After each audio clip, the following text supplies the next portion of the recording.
नमस्कार दोस्तों, आप देख रहे हैं जन की बात।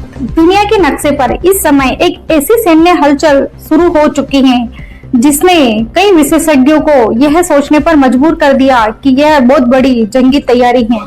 ताइवान के चारों तरफ चीन के युद्धपोत, फाइटर जेट, ड्रोन्स और मिसाइल सिस्टम तैनात कर दिए गए हैं। करीब 24 घंटों में 26 सैन्य विमान ताइवान के आसपास देखे गए हैं और अब सबसे बड़ा सवाल उठ रहा है, क्या चाइना ताइवान पर हमला करने की तैयारी कर रहा है? अगर ऐसा हुआ तो क्या अमेरिका भी इस युद्ध में शामिल होगा?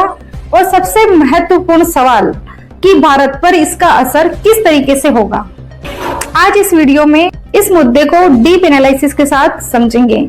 ताइवान के चारों तरफ चाइना की घेराबंदी एक मौके पर चौका है और अभी अमेरिका पूरी तरीके से ईरान इजराइल कॉन्फ्लिक्ट के अंदर बहुत बिजी है। इसके सारे सैनिक वही लगे हुए हैं। तो चाइना ने भी एक मौके पर चौका देखा कि अब अमेरिका ने अपने जंगी जहाज अब्राहम लिंकन, जो कि इजराइल ईरान कॉन्फ्लिक्ट में बुरी तरीके से पीटा गया था, को भी साउथ चाइना सी से हटा दिया है और उसको ईरान युद्ध में लगा दिया है। तो चाइना को लगा कि यही सही समय है जब ताइवान को चीन के अंदर मिला दिया जाए। वैसे भी चाइना ताइवान को उसका एक अभिन्न अंग मानता है। और आज वीडियो में आगे हम समझेंगे कि मार्च में होने वाले ट्रंप के चाइना दौरे के बारे में, जिसमें ट्रंप, शी जिनपिंग और ताइवान एक ही टेबल पर बैठेंगे और कुछ डिसीजन होंगे। तो इसमें राजनीतिक रूप से ट्रंप के द्वारा चाइना पर दबाव बनाने की कोशिश भी होगी। इसमें जितनी भी संभावनाएं बन सकती उसके बारे में हम आगे बात करेंगे। अब आपके दिमाग में एक क्वेश्चन आ रहा होगा कि एक छोटा सा देश और इतना इम्पोर्टेंट, लेकिन कहानी यहाँ खत्म नहीं होती है। असल में ताइवान के पीछे एक ऐसा राज छुपा है जो पूरी दुनिया की टेक्नोलॉजी इंडस्ट्री को हिला के रख सकता है। सबसे ज्यादा सेमीकंडक्टर चिप्स यहीं से बनती हैं। आपके मोबाइल, लैपटॉप, मिसाइल और एआई सिस्टम, इन सभी में यही चिप इस्तेमाल होती हैं। यानी अगर ताइवान में युद्ध हुआ तो पूरी दुनिया की जो टेक्नोलॉजी इंडस्ट्री है वो तबाह हो सकती है। और यहाँ अमेरिका के सैनिक ठिकाने, जिससे कि वह चीन पर पूरी तरीके से नजर रखता है, साउथ चाइना सी पर अपनी मौजूदगी दर्ज करवाता है, तो अमेरिका पर बहुत फर्क पड़ने वाला है इस चीज का। लेकिन अब जानकारी में आपको बता दें कि इस पूरे संघर्ष की दिशा बदल सकती है। 1949 में चीन में एक बड़ी राजनीतिक क्रांति हुई थी और उस समय मुख्य भूमि चीन में कम्युनिस्ट शासन स्थापित हो गया था, लेकिन पुरानी सरकार ताइवान चली गई।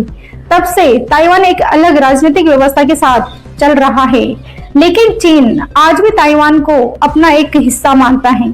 चीन का साफ कहना है कि अगर जरूरत पड़ी तो ताइवान को बल प्रयोग से भी अपने साथ जोड़ा जा सकता है। अब बात करते हैं चीन की सैन्य ताकत की। पीपुल्स लिबरेशन आर्मी दुनिया की सबसे तेजी से बढ़ती सैन्य शक्तियों में से एक बन चुकी है। चीन तेजी से युद्धपोत, ड्रोन, मिसाइल सिस्टम और आधुनिक सैन्य तकनीकी विकसित कर रहा है। विशेषज्ञों का कहना है कि पिछले 30 सालों में पश्चिमी देशों में रक्षा बजट कम किया है, लेकिन चाइना ने इस दौरान अपने सैन्य और इंडस्ट्रियल कैपेसिटी को काफी तेजी से बढ़ाया है। यही कारण है कि आज एशिया में शक्ति संतुलन बदल रहा है। अब यह सवाल है कि अगर चीन सच में ताइवान पर हमला करता है तो क्या अमेरिका सीधे इस युद्ध में कूदेगा? और अगर ऐसा हुआ तो दुनिया का पावर बैलेंस बदल सकता है। संयुक्त राज्य अमेरिका और नाटो के सारे देश आधिकारिक रूप से ताइवान को एक अलग स्वतंत्र देश मानते हैं, लेकिन अमेरिका ताइवान को सैन्य सहायता, हथियार सारे उपलब्ध करवाता है। अगर चीन हमला करता है तो अमेरिका ताइवान की रक्षा के लिए आगे आने की कोशिश करेगा। और अगर ऐसा हुआ तो यह संघर्ष बन सकता है, क्योंकि अमेरिका, पूरे नाटो कंट्रीज और चाइना, जो कि दुनिया के बड़े बड़े ताकतों में गिने जाते हैं, अगर उनमें संघर्ष होगा तो वर्ल्ड वॉर 3 माना जा सकता है। क्या यह तीसरे विश्व युद्ध की आहट है, या चाइना और अमेरिका आमने सामने आते हैं तो इस संघर्ष में जापान, ऑस्ट्रेलिया, दक्षिणी कोरिया और कई नाटो कंट्रीज इसमें शामिल हो सकते हैं। इसी वजह से कुछ विशेषज्ञ इसे संभावित वैश्विक संघर्ष की शुरुआत मानते हैं। हालांकि फिलहाल यह स्थिति सैन्य दबाव और शक्ति प्रदर्शन की है, लेकिन इस पूरे संकट का भारत से क्या संबंध हो सकता है, आइए जानते हैं।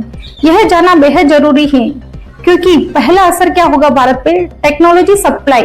अगर ताइवान में युद्ध हुआ तो सेमीकंडक्टर चिप्स की कमी हो सकती है और इसका असर पड़ेगा mobile industry, automobile sector, electronic industries and technology industries पर गहरा इफेक्ट पड़ेगा। दूसरा असर कि सुरक्षा दबाव। भारत इंडो पैसिफिक सेक्टर का एक बड़ा देश माना जाता है।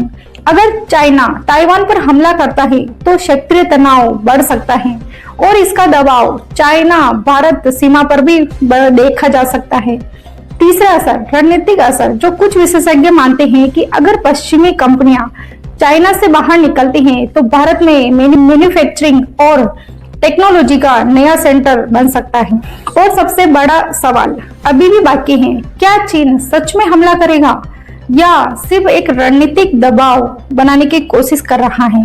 कई विश्लेषकों का मानना है कि चाइना फिलहाल सैन्य अभ्यास, दबाव की नीति अपना रहा है, लेकिन अंतरराष्ट्रीय राजनीति में कभी छोटी सी गलती भी एक बड़े संघर्ष का रूप ले लेती है।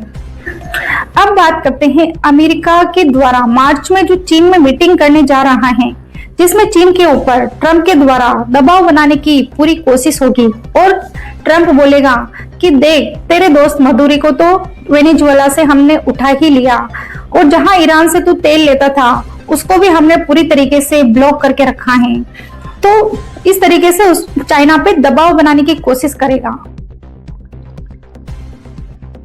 रही बात रशिया की, तो ट्रंप बोल सकते हैं कि रशिया से सारे के सारे सैंक्शंस हम हटा देंगे तो चाइना को जो सस्ता तेल है वो नहीं मिल पाएगा। तो बता अपन क्या करें, आगे डिसीजन चाइना से पूछेगा। तो चाइना बोलेगा ताइवान को चारों तरफ से हमने घेराबंदी करके रखी है, तो आपके सारे के सारा जो यूएसए है टेक्नोलॉजी सेंटर माना जाता है, ऐसा ही चिप के थ्रू ही चलता है।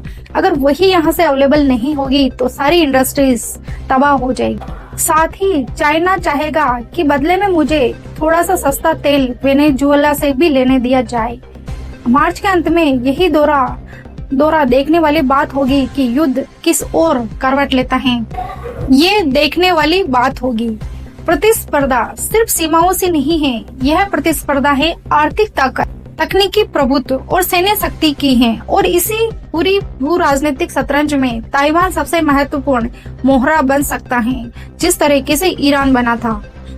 अब सवाल आपसे, क्या आपको लगता है कि चीन ताइवान पर हमला करेगा या सिर्फ सैन्य दबाव की रणनीति है? अपनी राय कमेंट सेक्शन में जरूर लिखें।